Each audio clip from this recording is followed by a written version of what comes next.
ओम शांति। आज 11 जून 2024 की साकार मुरली।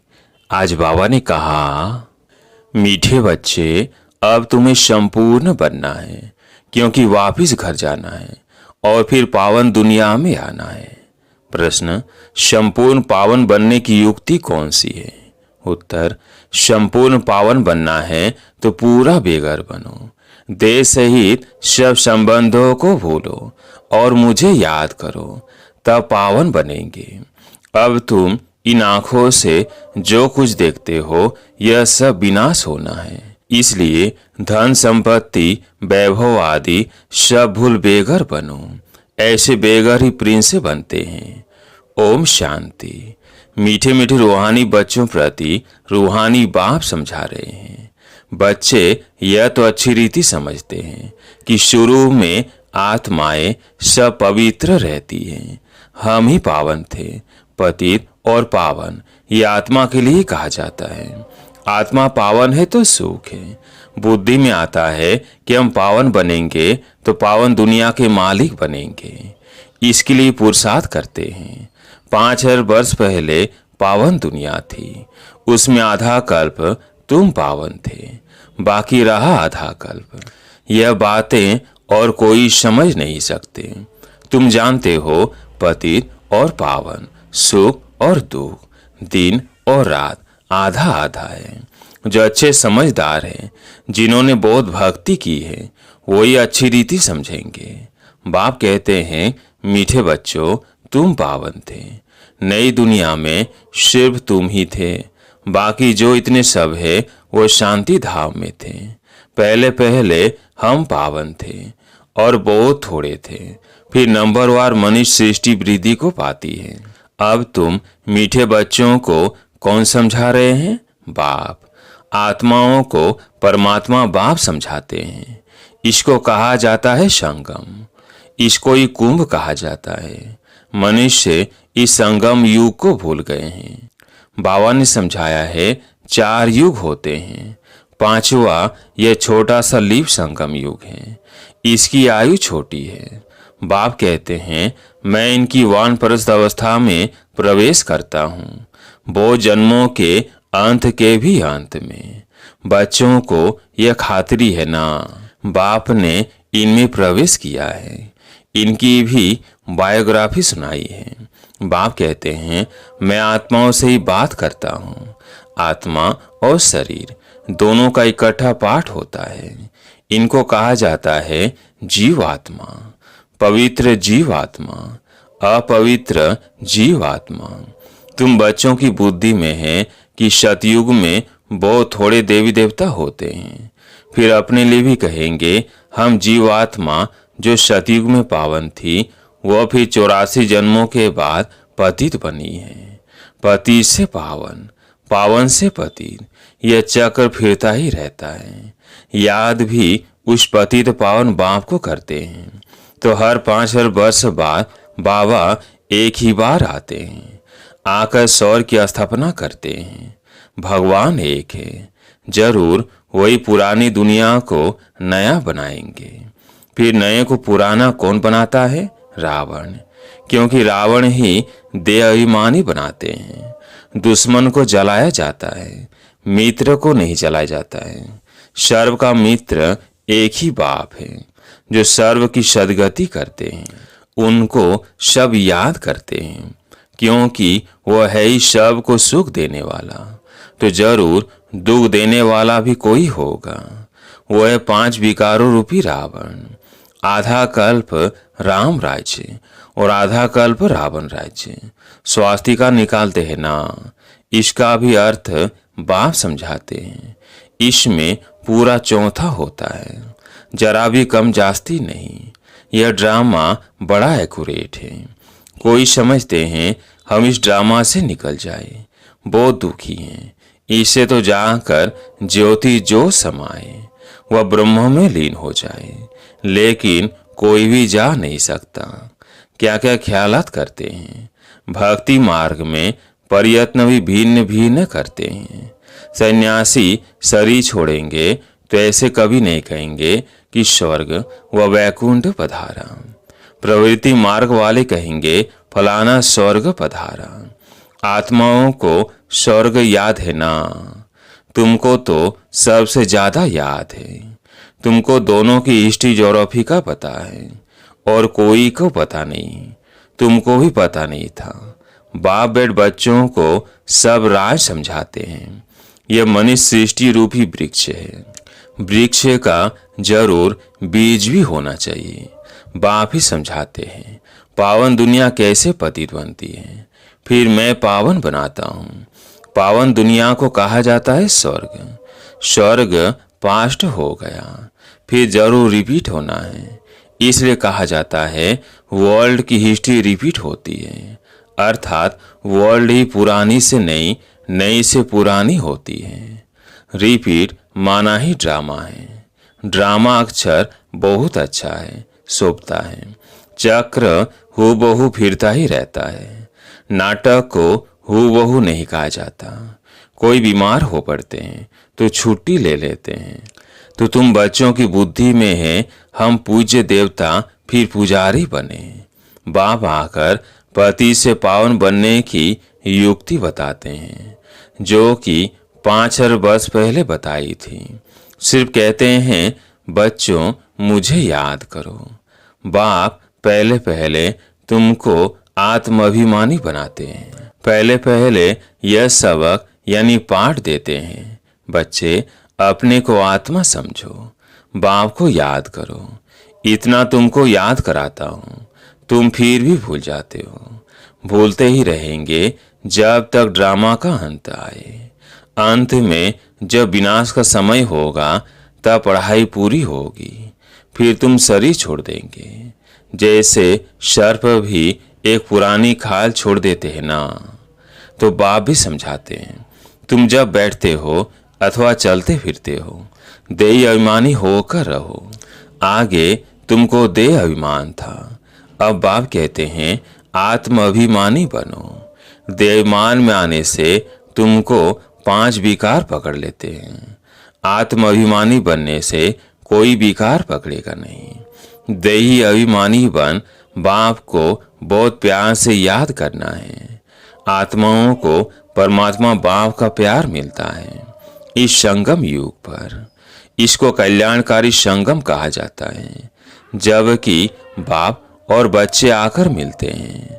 तुम आत्माएं भी शरीर में हो, बाप भी शरीर में आकर तुमको आत्मा निश्चय कराते हैं।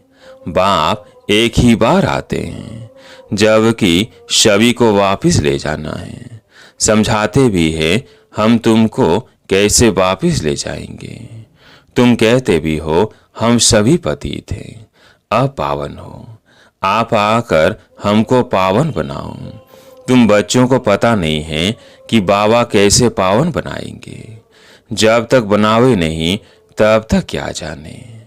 यह भी तुम समझते हो आत्मा छोटा सितारा है, बाप भी छोटा सितारा है, परंतु वह ज्ञान का सागर, शांति का सागर है। तुमको भी आप समान बनाते हैं। यह ज्ञान तुम बच्चों को है, जो तुम फिर सबको समझाते हो। फिर सतयुग में जब तुम होंगे तो यह ज्ञान सुनाएंगे क्या?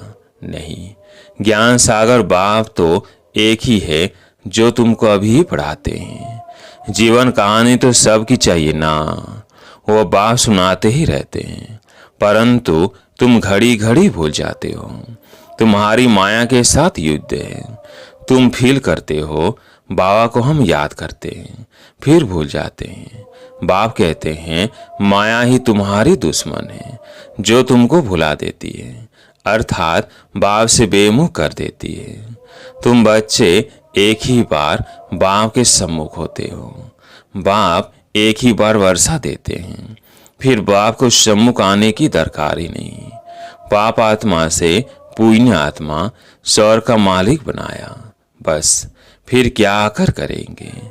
तुमने बुलाया और मैं बिल्कुल पूरे टाइम पर आया। हर 5,000 वर्ष बाद मैं अपने समय पर आता हूँ। यह किसको भी पता नहीं है। शिवरात्रि क्यों मनाते हैं, उसने क्या किया, किसको भी पता नहीं है। इसलिए शिवरात्रि की हॉलीडे आदि कुछ नहीं करते हैं और सब की हॉलीडे करते हैं, लेकिन शिव बाबा आते हैं, इतना पाठ बजाते हैं, उनका कोई को पता नहीं पड़ता, अर्थ ही नहीं जानते। भारत में कितना ज्ञान है। तुम बच्चे जानते हो कि शिव बाबा ही ऊंचे ते ऊंचे, तो जरूर मनुष्यों को ऊंच तूंच बनाएंगे। बाप कहते हैं मैंने इनको ज्ञान दिया, योग सिखाया, फिर वो नर से नारायण बना। उन्होंने यह नॉलेज सुनी है। यह ज्ञान तुम्हारे लिए है और किसके लिए शोभता नहीं। तुमको फिर से बनना है और कोई नहीं बनते। यह नर से नारायण बनने की कथा। जिन्होंने और धर्म स्थापन किए, सब पुनर्जन्म लेते लेते तमो प्रधान बने हैं, फिर उन सब को शतो प्रधान बनना है। उस पद के अनुसार फिर रिपीट करना है। ऊंच पाठधारी बनने के लिए तुम कितना पुरुषार्थ कर रहे हो। कौन पुरुषार्थ करा रहे हैं? बाबा। तुम ऊंच बन जाते हो, फिर कभी याद भी नहीं करते हो। स्वर्ग में थोड़ी याद करेंगे। ऊंच तो बाप है, फिर बनाते भी ऊंच हैं। नारायण से पहले तो श्री कृष्ण है, फिर तुम ऐसे क्यों कहते हो कि नर से नारायण बने? क्यों नहीं कहते हो नर से कृष्ण बने? पहले नारायण थोड़ी बनेंगे, पहले तो प्रिंस श्री कृष्ण बनेंगे ना। बच्चा तो फूल होता है, वो तो फिर भी युगल बन जाते हैं। महिमा ब्रह्मचारी की होती है। छोटे बच्चे को शतो प्रधान कहा जाता है। तुम बच्चों को ख्याल में आना चाहिए, हम पहले पहले जरूर प्रिंस बनेंगे। गाया भी जाता है बेगर टू प्रिंस। बेगर किसको कहा जाता है? आत्मा को इस शरीर के साथ बेगर व साहूकार कहते हैं। इस समय तुम जानते हो सभी बेगर से बन जाते हैं, सब खत्म हो जाते हैं। तुमको इस समय ही बेगर बनना है। शरीर सही, पाए पैसे जो कुछ है खत्म हो जाएंगे। आत्मा को बेघर बनना है, सब कुछ छोड़ना है, फिर प्रिंस बनना है। तुम जानते हो धन दौलत आदि सब छोड़कर बेघर बन हम घर जाएंगे, फिर नई दुनिया में प्रिंस बनकर आएंगे। जो कुछ भी है सब कुछ छोड़ना है। यह पुरानी चीज कोई काम की नहीं है। आत्मा पवित्र हो जाएगी, फिर यहाँ आएगी पाठ बजाने। कल पहले मिशन। जितना जितना तुम धारणा करेंगे उतना ऊंच पद मिलेगा। भल इस समय किसी के पास 5 करोड़ है, सब खत्म हो जाएंगे। हम फिर से अपनी नई दुनिया में जाते हैं। यहाँ तुम आए हो नई दुनिया में जाने के लिए, और कोई सत्संग नहीं जिसमें कोई समझे कि हम नई दुनिया के लिए पढ़ रहे हैं। तुम बच्चों की बुद्धि में है बाबा हमको पहले बेगर बनाकर फिर प्रिंस बनाते हैं। दे के सब संबंध छोड़े तो बेगर ठहराना कुछ भी है नहीं। अभी भारत में कुछ भी नहीं है। भारत अभी बेगर इंसॉल्वेंट है, फिर सॉल्वेंट होगा। कौन बनते हैं? आत्मा शरीर द्वारा बनती है। अभी राजा रानी भी है नहीं, अभी राजा रानी भी है नहीं, वो भी इंसॉल्वेंट है। राजा रानी का ताज भी नहीं है, न वो ताज है न रतन जड़ी ताज है। अंधेरी नगरी है, सर्वव्यापी कह देते हैं। गोया सब में भगवान है, सब एक समान है। कुत्ते बिल्ली सब में है, इसको कहा जाता है अंधेरी नगरी। तुम ब्राह्मणों की रात थी, अब समझते हो ज्ञान दिन आ रहा है। सतयुग में सभी जागती ज्योत है, अभी दीवा बिल्कुल डल हो गया है। भारत में ही दीवा जगाने की रस्म है, और कोई थोड़ी दीवा जगाते हैं। तुम्हारी ज्योत उझाई हुई है। शतो प्रधान विश्व के मालिक थे, वह ताकत कम होते होते अभी कुछ ताकत ही नहीं रही है। फिर बाप आए हैं तुमको ताकत देने, बैटरी भरती है। आत्मा को परमात्मा बाप की याद रहने से बैटरी भरती है। अच्छा, मीठे मीठे सिकिल है बच्चों प्रति माता पिता बाप दादा का याद, प्यार और गुड मॉर्निंग। रूहानी बाप की रूहानी बच्चों को नमस्ते। हम रूहानी बच्चों की रूहानी बाप दादा को याद, प्यार, गुड मॉर्निंग, नमस्ते नमस्ते। धारणा के लिए मुख्य सार। पहला पॉइंट है, अब नाटक पूरा हो रहा है, हमें वापिस जाना है। इसलिए आत्मा को बाप की याद से शतो प्रधान पावन जरूर बनाना है। बाप समान ज्ञान का सागर, शांति का सागर अभी ही बनना है। दूसरा, इस देश से भी पूरा बेगर बनने के लिए बुद्धि में रहे कि आंखों से जो कुछ भी देखते हैं यह सब खत्म हो जाना है। हमें बेगर से प्रिंस बनना है। हमारी पढ़ाई है ही नई दुनिया के लिए। आज प्यारे मीठे बाबा का वरदान, चमत्कार दिखाने के बजाय अविनाशी भाग्य का चमकता हुआ सितारा बनने वाले सिद्धि स्वरूप हो। चमत्कार दिखाने के बजाय अविनाशी भाग्य का चमकता हुआ सितारा बनाने वाले सिद्धि स्वरूप हो। आजकल जो अल्पकाल की सिद्धि वाले हैं वो लास्ट में ऊपर से आने के कारण शतो प्रधान स्टेज के प्रमाण पवित्रता के फलस्वरूप अल्पकाल के चमत्कार दिखाते हैं, लेकिन वो सिद्धि सदाकाल नहीं रहती, क्योंकि थोड़े समय में ही शतो, रजो, तमो तीनों स्टेजेस से पास करते हैं। आप पवित्र आत्माएं सदा सिद्धि स्वरूप हैं। चमत्कार दिखाने के बजाय चमकती ज्योति स्वरूप बनाने वाले हैं। अविनाशी भाग्य का चमकता हुआ सितारा बनाने वाले हैं। इसलिए सब आपके पास ही अंजलि लेने आएंगे। स्लोगन, बेहद के ब्रह्म प्रीति का वायुमंडल हो तो सहयोगी सहज योगी बन जाएंगे। बेहद की ब्रह्म प्रीति का वायुमंडल हो तो सहयोगी सहज योगी बन जाएंगे। अच्छा, ओम शांति।